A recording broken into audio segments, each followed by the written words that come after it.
जय सीताराम एसआर आनंद चैनल रे आपण मन हार्दिक स्वागत करुचे आ एक नुआ वीडियो सहित ये भिडियोटी देखंतु। ये वीडियो होचे आम गोटे वाशिंग मशीन किनिथिलु। शास्त्र कह भोग भुंजते धनम। आम जदि धन को भोग न करि पारले ताले धन आमको भोग करिगला। आम ये द्रव्यटा किणिलु। द्रव्यटा आमको 5 मिनिट लुगा सफा करिया लागुवा समय मेसीन रे 15 मिनिट लगुच, जोटा कि आम माने माने अदरकारी जहाँपाई दरकार अच्छी तापाई ठीक अच्छे। किंतु ये प्रकार यहाँ कौन हो लक्ष्मीर अपव्यवहार है, अर्थात लक्ष्मी को आम ठीक भाव में व्यवहार करूँ ना। आपको आम सफा कलु किसी दिन किंतु टाइम लगिला 15 मिनिट सफा करने, जोटि कि आम गाधुआ बधुआ सारिक आसला किंतु ये मेसीन सफा कर पारि न था। लुगा 2-3 खंड पकईदेला ए भांग सृष्टि हुए।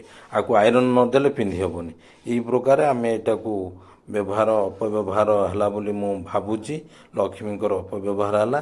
तेणु भिडियो जी देखुवे ये अपव्यवहार जदि पैसा अच्छी क्या दान कर दिंतु गरीब लोक को, किंतु ये अपव्यवहार धन किणिकी घरे पकईकी जगह माड़ी बसिकी रखिए, ताद्वारा लक्ष्मीकर अपव्यवहार है। लक्ष्मी असंतुष्ट हे। नेक्स्ट जन्म में लक्ष्मी धन आउ पाखे बसवे ना, पुणी भिकारी घरे जन्म देदेवे।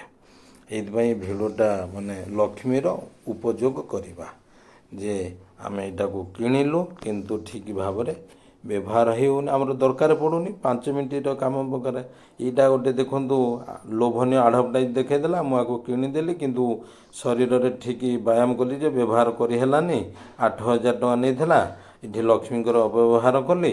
आउ ये जिनस पड़ी पड़ी के बाहर खत है, ता अपेक्षा योग करने द्वारा बहु बेनिफिट मिलूँ। ये जो मेसीन किनिकी शारीरिक एक्सरसाइज करने अपेक्षा योग करूँ सबुठ भल उपादेय।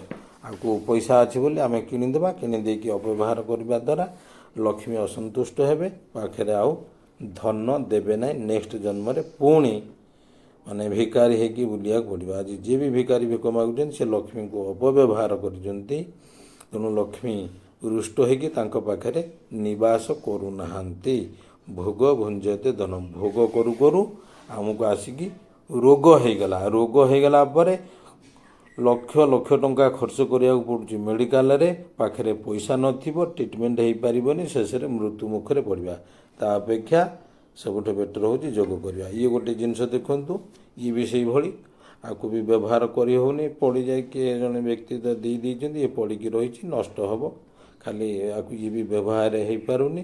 माने धन अच्छी बोले किणीदेले उपयोग करें ना, पड़ी नष्ट हवा आ कि उपाय नहीं। तेणु अभोगन हत धन। धन को भोग कर धन कौन अच्छी भोग भुजते धनम।